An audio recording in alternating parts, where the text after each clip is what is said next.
کیا تو 3 طلاقوں کی قسم کھا کر یہ بات کہہ سکتا ہے کہ سوال میں پیر سید عرفان شاہ صاحب مشہدی کا نام ہے؟ کہ سوال میں پیر سید عرفان شاہ صاحب مشہدی کا نام ہے؟ کیا تو قسم کھا کے کہہ سکتا ہے کہ سائل نے سوال کرتے ہوئے پیر سید عرفان شاہ صاحب مشہدی کا نام لیا؟ سید عرفان شاہ مشہدی کے متعلق استفتاء، سید عرفان شاہ مشہدی کے متعلق استفتاء۔ یا اللہ پاک ذات تیری ہے نا، تو ان کے بارے میں بہتان کوئی نہ باندھے، یہ کیا مطلب ہوا؟ فرمایا جب میں سبحان ہوں اور سبحان پہرے لگا کے کھڑا ہو ان کے لیے۔ اب یہ کلپ کس کا ہے، آواز کس کی ہے، بیان کس کا ہے، ویڈیو کس کی ہے؟ اس سے قبل اس نے اسی بریلی شریف سے آئے فتوے کو چیلنج کیا اور آج یہ کہہ رہا ہے کہ نہیں یہ اس کے متعلق نہیں آیا۔ یا تو چیلنج کرو کہ اس میں جو سوال ہے یہ سوال عرفان شاہ کے متعلق ہوا ہی نہیں ہے، اس نے یہ الفاظ بولے ہی نہیں ہے، اور پھر اس پر جو جواب دیا گیا یہ جواب معاذ اللہ غلط ہے۔ اتنا تو تمہارے اندر دم خم نہیں ہے۔ بسم اللہ الرحمن الرحیم والصلاۃ والسلام علی سید الانبیاء والمرسلین وعلی آلہ واصحابہ واہل بیتہ اجمعین۔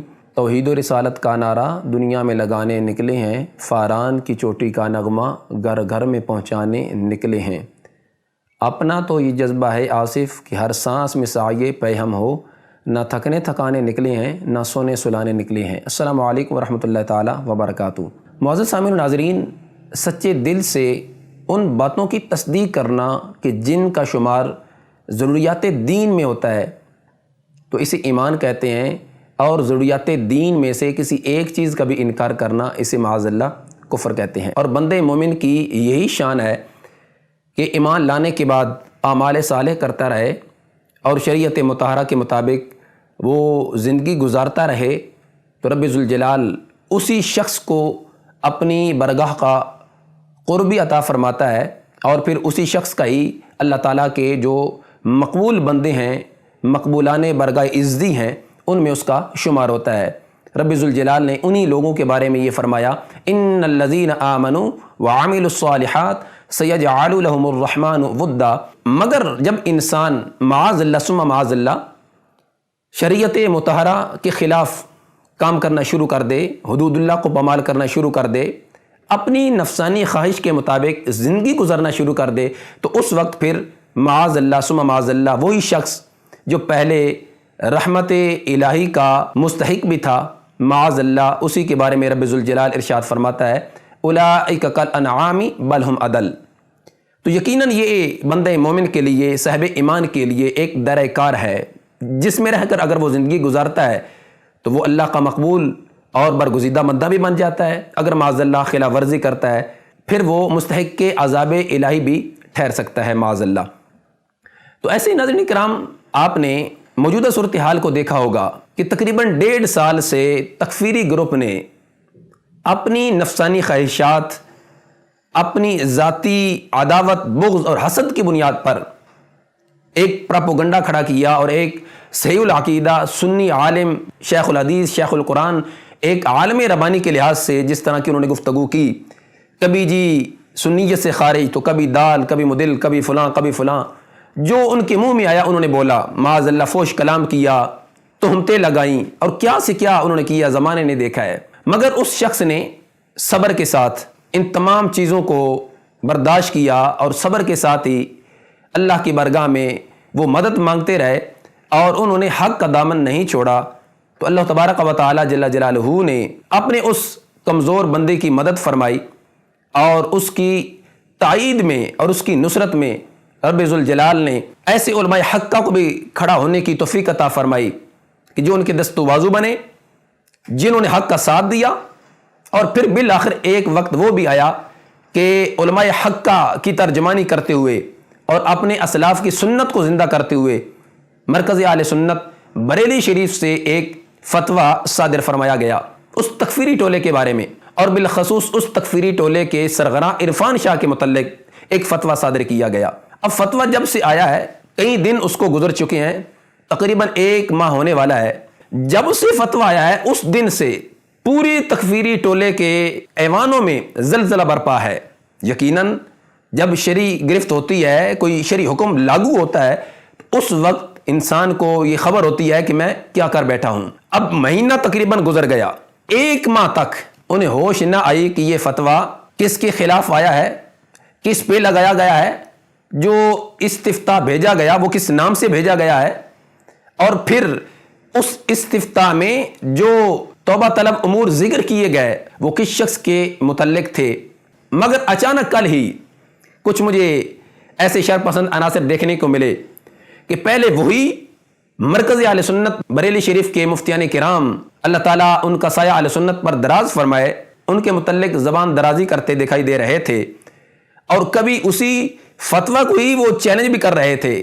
کہ جی ہم یہ جو بریلی شریف سے فتویٰ آیا ہے اس کو چیلنج کرتے ہیں، ہم یہ کرتے ہیں، ہم وہ کرتے ہیں۔ مگر کل وہی یہ بھی کہتے دکھائی دیے ہیں کہ یہ جی فتویٰ بریلی شریف سے عرفان شاہ کے متعلق نہیں آیا، اور سائلین نے مستفتیوں نے جو سوال نامہ بھیجا تھا اس میں بھی اس شخص کا نام نہیں ہے، تو لہٰذا یہ فتویٰ کسی اور کے بارے میں آیا تھا، ایک فرضی شخص کے بارے میں آیا تھا، اور اس فتوے کو عرفان شاہ پہ چسپاں کر دیا گیا ہے۔ تو ان میں صرف ایک شخص جو کہ گستاخ صحابہ بھی ہے، ترجمان مترفزہ بھی ہے، اور جس کا لیٹسٹ نام سکر کی کانکڑچھی، اس نے اس پر کلام کرتے ہوئے حضرت قبلہ امام جلالی زید شرف کے لحاظ سے اس نے کہا کہ جی آپ قسم کھائیں، 3 طلاقوں کی آپ قسم کھا کر یہ کہیں کہ یہ فتویٰ جو بریلی شریف سے آیا ہے کہ یہ عرفان شاہ پہ لگایا گیا ہے۔ تو 3 طلاقوں کی قسم دے سکتا ہے کہ یہ فتویٰ امام حجت الاسلام پیر سید عرفان شاہ صاحب مشہدی کے بارے میں ہے؟ اور دوسرا اس نے کہا جی آپ اس میں قسم کھائیں، 3 طلاقوں کی قسم کھائیں کہ سائلین نے مستفتیوں نے جب سوال نامہ بھیجا تھا تو اس میں عرفان شاہ کا نام موجود تھا۔ کیا تو 3 طلاقوں کی قسم کھا کر یہ بات کہہ سکتا ہے کہ سوال میں پیر سید عرفان شاہ صاحب مشہدی کا نام ہے؟ کہ سوال میں پیر سید عرفان شاہ صاحب مشہدی کا نام ہے؟ کیا تو قسم کھا کے کہہ سکتا ہے کہ سائل نے سوال کرتے ہوئے پیر سید عرفان شاہ صاحب مشہدی کا نام لیا؟ اس نے اپنی طرف سے تو قسم اٹھائی، امام جلالی زید شرف کو کہہ رہا تھا جی آپ قسم اٹھائیں، تو مطلب یہ ہے کہ وہ کہہ رہا تھا کہ جی میں قسم اٹھاتا ہوں کہ ان میں نام نہیں ہے، سوال نامے میں عرفان شاہ کا نام نہیں ہے، اور دوسرے نمبر پر یہ فتویٰ عرفان شاہ کے متعلق نہیں آیا۔ اب ناظرین کرام آپ نے بڑے غور سے یہ چیز دیکھنی ہے کہ یہ فتویٰ کس کے بارے میں آیا ہے، کیا جب سوال نامہ بھیجا گیا تو اس میں عرفان شاہ کا نام موجود تھا یا کہ نہیں؟ 2 چیزیں آج میں آپ کے سامنے ذکر کروں گا، اور انشاءاللہ آئندہ جو ہمارا بیان آئے گا، کلپ آئے گا، اس میں ہم تفصیلاً عرفان شاہ کے جو توبہ طلب امور ہیں وہ ہم جو ہے وہ مرحلہ وار آپ کے سامنے رکھیں گے، اور پھر اس پہ جو بریلی شریف سے ایک پہ جواب دیا گیا وہ بھی آپ کے سامنے رکھیں گے۔ پھر فیصلہ آپ نے خود کرنا ہے کہ یہ فتویٰ کس کے متعلق آیا تھا، اور فتویٰ بھیجنے والوں نے کیا عرفان شاہ کا نام اس میں مینشن کیا تھا، ایڈ کیا تھا یا کہ نہیں کیا تھا۔ یہ چیزیں آپ نے خود دیکھ کر فیصلہ کرنا ہے۔ آج میں آپ کے سامنے ایک سوال اس ویڈیو میں ذکر کر دیتا ہوں۔ سب سے پہلے جو استفتاء بھیجا گیا اس کا آپ پہلا پیج دیکھ لیں، اور پھر میں اس شخص کو یہ کہوں گا کہ جو قسمیں اٹھا کر یہ کہہ رہا تھا بار بار جی اس میں عرفان شاہ کا نام موجود نہیں تھا، اے بے وقوف، اے احمق ترین انسان، اگر تمہاری نظر کام کرے تو یہ غور سے دیکھنا، کچھ تو خدا کا خوف کر۔ یہ دیکھنا، یہ استفتاء کا جو پہلا پیج ہے اس پہ کیا لکھا ہے، سید عرفان شاہ مشہدی کے متعلق استفتاء، سید عرفان شاہ مشہدی کے متعلق استفتاء۔ آگے کیا فرماتے ہیں علماء دین و مفتیان شرع متین اس مسئلے میں کہ ایک مشہور سنی سید پیر عالم دین نے، آگے سوال ذکر کیا گیا ہے جو اس کا ایک ویڈیو بیان ہے، اور ہو بہو حرف بحرف اس کے بیان میں سے یہ سوال لیا گیا ہے۔ یہ آپ سوال سکرین پہ دیکھ سکتے ہیں، جو اس استفتاء میں پہلا سوال ہے وہ آپ دیکھیے۔ اب اس کے ساتھ ساتھ عرفان شاہ کا وہ کلپ بھی آپ سماعت فرمائیں جس میں اس نے یہ کفریہ کلمات بولے ہیں اور جس پہ بریلی شریف سے اس کا جواب دیا گیا۔ یا اللہ پاک ذات تیری ہے نا، تو ان کے بارے میں بہتان کوئی نہ باندھے، یہ کیا مطلب ہوا؟ فرمایا جب میں سبحان ہوں اور سبحان پہرے لگا کے کھڑا ہو ان کے لیے، سبحان پہرے لگا کے کھڑا ہو، او سنیو سبحان کے پہرے میں ہے قبلہ، سبحان کے پہرے میں ہے، سبحان کے پہرے میں ہے، ورنہ سبحان کا یہ مقام ہے کہ بات ان کی ہو رہی ہے، وہ اپنی بات کرتا ہے سبحان، فرمایا میں ہوں نا سبحان، کہا تو سبحان ہے، فرمایا تو سبحان کے پیرے میں ہے نا۔ جی ناظرین کرام آپ نے سوال بھی دیکھا اور پھر ساتھ کلپ بھی سنا۔ اب یہ کلپ کس کا ہے، آواز کس کی ہے، بیان کس کا ہے، ویڈیو کس کی ہے؟ عرفان شاہ کی۔ اور استفتاء میں جو سوال ذکر کیا گیا، پہلا سوال ہو بہو حرف بحرف وہی جو کہ بیان میں عرفان شاہ بیان کر رہا ہے، اب اس پہ بریلی شریف سے جواب دیا گیا، یہ پہلا سوال ہے۔ اب یہ تو کسی کو غلط فہمی نہیں رہی ہوگی کہ یہ سوال تو کچھ اور تھا، ویڈیو میں کچھ اور ہے. پہلے نمبر پہ تو میں نے ذکر کیا کہ استفتاء میں سوال نامے میں عرفان شاہ کا نام ذکر کیا گیا. نمبر 2 اس نے کہا تھا جی یہ عرفان شاہ کے متعلق یہ فتویٰ آیا ہی نہیں ہے, یہ تو ایک فرضی شخص کے بارے میں آیا ہے, سوال نامے میں تو نام ہی نہیں تھا, وہ آپ نے دیکھ لیا. اب دوسرا کہ یہ عرفان شاہ کے متعلق آیا ہے یا کہ نہیں, وہ چیز کہ جس شخص کی ویڈیو سے سوال لیا گیا وہ ویڈیو بھی آپ بھی دیکھ چکے ہیں اور یہ شخص بھی دیکھ چکا ہے. اب یہ ایک سوال کا جواب دیا گیا, سوال بھی آپ نے اپنی سکرین پہ دیکھا اور پھر عرفان شاہ کی زبان سے بھی آپ نے سنا.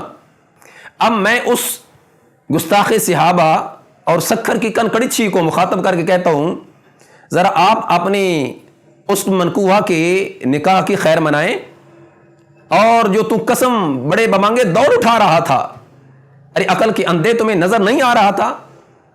کہ استفتاء میں بھی اس کا نام موجود ہے عرفان شاہ کا, اور پھر جب جواب دیا جا رہا ہے تو وہ جواب کس سوال کا دیا جا رہا ہے کہ جو سوال بھی وہی ہے جو اس نے بولا ہے اور اسی کا جواب دیا گیا. تو اس لیے ناظرین کرام, انہوں نے جو مرکزی اہل سنت بریلی شریف کے متعلق اسی شخص نے, یعنی کل اس کی آنکھ کھلی ہے کہ جی اس میں نام مینشن نہیں ہے, یہ عرفان شاہ کے متعلق نہیں ہے.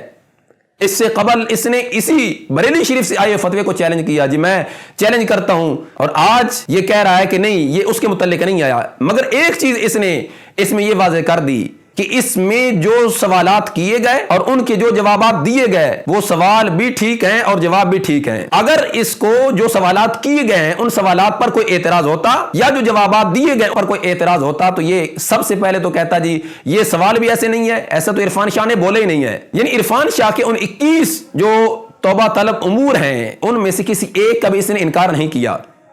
تو مطلب کہ پتہ اس کو بھی ہے کہ عرفان شاہ نے جو بولا ہے وہ شرعی اعتبار سے اس پر گرفت ہوتی ہے. اور دوسرے نمبر پہ جو جواب دیا گیا ہے اس جواب کو بھی چیلنج نہیں کیا, یہ فتویٰ اس کے متعلق نہیں آیا, یہ بغیر نام کی پوچھا گیا اور ایک فرضی شخص کے متعلق ایک جواب لیا گیا ہے, فتویٰ لیا گیا ہے, لہٰذا یہ اس کے متعلق نہیں آیا. یہ کہہ کر عوامی اہل سنت کی آنکھوں میں دھول جھونکنے کی ناکام کوشش کی ہے. میں صرف اتنے کہوں گا چمن بیٹے ابھی انتظار کریں, ابھی آپ کو عوامی اہل سنت کی طرف سے جو فیڈ بیک ملے گا, جو رسپانس ملے گا اس کا آپ انتظار کریں. تب سے تم نے طوفان بدتمیزی برپا کیا ہوا تھا اور جو لغویات بکواسات کا بازار گرم کیا ہوا تھا, تب تو تمہاری زبانیں تھکتی نہیں تھی کہ یہ فتویٰ میں نے لگایا. وہ نین راجی کی چم چٹھی وہ کہتا تھا یہ فتویٰ میں نے لگایا ہے. اب فتویٰ لگایا تو برداشت بھی کرو نا. اب جب شرعی حکم لگا ہے یا تو چیلنج کرو کہ اس میں جو سوال ہے یہ سوال عرفان شاہ کے متعلق ہوا ہی نہیں ہے, مطلب یہ کہ اس نے یہ الفاظ بولے ہی نہیں ہے, اور پھر اس پر جو جواب دیا گیا یہ جواب معذاللہ غلط ہے. اتنا تو تمہارے اندر دم خم نہیں ہے, اور صرف جھوٹے پروپیگنڈے اور جو تم نے آڈیو لگائی حضور قبلہ مفتی محمد سلیم نقشبندی دامت برکاتہم القدسیہ کے حوالہ سے, اور انہوں نے جو فرمایا کہ جو مطبوع آپ نے مجھے بھیجا ہے یہ ہم نے نہیں بھیجا بلکہ اس کے آخر میں جو ہاتھ سے لکھا ہوا فتویٰ ہے وہ ہماری طرف سے کیا ہے. تو ارے بے وقوف عقل کے اندھے, جو مرکزی اہل سنت بریلی شریف سے فتویٰ آیا تھا ہاتھ سے لکھا ہوا, تو کیا تیرا وہ بڑا عرفان شاہ بھی اگر پڑھنے بیٹھ جاتا تو وہ بھی نہ پڑھ سکتا. تو یہ تو کسی نے تم پر احسان کیا کہ اس نے PDF میں کر کے تمہیں بھیجا اور تمہیں بھی ہوش آئی کہ اس میں لکھا کیا ہے. تو جو حضرت قبلہ مفتی محمد سلیم نقشبندی دامت برکاتہم القدسیہ اللہ تعالیٰ ان کا سایہ اہل سنت پہ دراز فرمائے, انہوں نے اس PDF جو کہ انہوں نے PDF میں کروا کے نہیں بھیجا تھا اس کا انکار کیا, نہ کہ ہم سے فتویٰ لیے نہیں گیا, اس کا انکار نہیں کیا ہوا. آخر میں جنہوں نے فرمایا کہ ہم سے جو فتویٰ لیا گیا وہ جو ہاتھ سے لکھا ہوا فتویٰ ہے وہ ہے, اور وہی ہاتھ سے لکھا ہوا فتویٰ اسی کو PDF میں کیا گیا ہے. اگر نظر کام کرے اور عقل کام کرے تو غور سے دیکھنا, پہلے سوالات ہیں پھر آگے جوابات ہیں, اور وہی استفتاء کا پہلا پیج میں نے ناظرین اہل سنت کے سامنے رکھا ہے, اپنے ناظرین کرام کے سامنے رکھا ہے کہ اس میں عرفان شاہ کا نام موجود ہے, پہلے صفحے پہ موجود ہے, اور پھر جب آگے بریلی شریف سے جو فتویٰ لکھا گیا تو اس استفتاء کے آخری صفحے سے, یعنی جہاں 21واں توبہ طلب امور ختم ہوا تو ساتھ ہی انہوں نے پھر متصل جواب لکھنا شروع کر دیا. اس سے بھی آپ اندازہ لگا سکتے ہیں کہ پہلے استفتاء تحریر میں بھیجا گیا, اس کے بعد جو بریلی شریف سے فتویٰ آیا ہے وہ صادر کیا گیا ہے. تو اس لیے ناظرین کرام اب اصل میں یہ بولے بھی ہو چکے ہیں, اندھے بھی ہو چکے ہیں. اب انہیں نہ کچھ نظر آ رہا ہے اور نہ انہیں کچھ سوچ رہا ہے کہ اب کریں تو کرے کیا, کس منہ سے عوامی اہل سنت کا سامنا کریں, کہاں جائیں, جہاں بھی جاتے ہیں آگے سے ہمیں جوتے پڑتے ہیں. تو ہم اس طرح کے پروپیگنڈے کریں اور پروپیگنڈے کرنے کے بعد کہیں کہ یہ جو فتویٰ عرفان شاہ کے متعلق نہیں آیا تھا، اس میں نام نہیں تھا، اس میں یہ نہیں تھا، اس میں وہ نہیں تھا، تو اب میں اس کو چیلنج کرتا ہوں، اگر تیرے میں ہمت ہے وہی فتویٰ جو بریلی شریف سے آیا ہے بغیر پی ڈی ایف کے، اسی تحریر میں جس حالت میں وہ موجود ہے اسی کو پڑھ کے دکھا دے، تجھے دن کو تارے نظر آئیں گے۔ اور جاتے جاتے ایک اور چیز بھی میں آپ کے گوش گزار کر دوں، پہلے تو جو فتویٰ میں کہا گیا تھا کہ عرفان شاہ کے جو متبعین ہیں، معیدین ہیں، ان پر تجدید ایمان و نکاح لازم ہے، اس پر تو نے عمل نہیں کیا ہوگا، مگر اب کر لینا۔ اور اب تو نے خود ہی چونکہ قسمیں بھی اٹھائی ہیں 3 طلاقوں کی کہ نہ یہ عرفان شاہ کے متعلق آیا ہے اور نہ اس میں عرفان شاہ کا نام لیا گیا ہے، اور میں نے دونوں ثابت کیا ہے کہ عرفان شاہ کا نام بھی استفتاء میں موجود ہے، اور پھر عرفان شاہ کی ہی زبان سے جو سوالات انہوں نے حرف بحرف لکھے اور ان سوالات پر جوابات دیے گئے، حکم لگایا گیا، تو لہٰذا اب تجدید ایمان و نکاح کر لیں، اسی میں بہتری ہے۔ اللہ تعالیٰ پورے تکفیری ٹولے کو سمجھنے کی توفیق نصیب فرمائے، انہیں ہدایت نصیب فرمائے، اور شریعت کے احکامات کے سامنے سر تسلیم خم کرنے کی توفیق رفیق نصیب فرمائے۔ اللہ تعالیٰ ہم سب کو احقاق حق ابطال باطل کے لیے ہر وقت ہمہ تن کوشاں رہنے کی توفیق رفیق نصیب فرمائے۔ وما توفیقی الا باللہ۔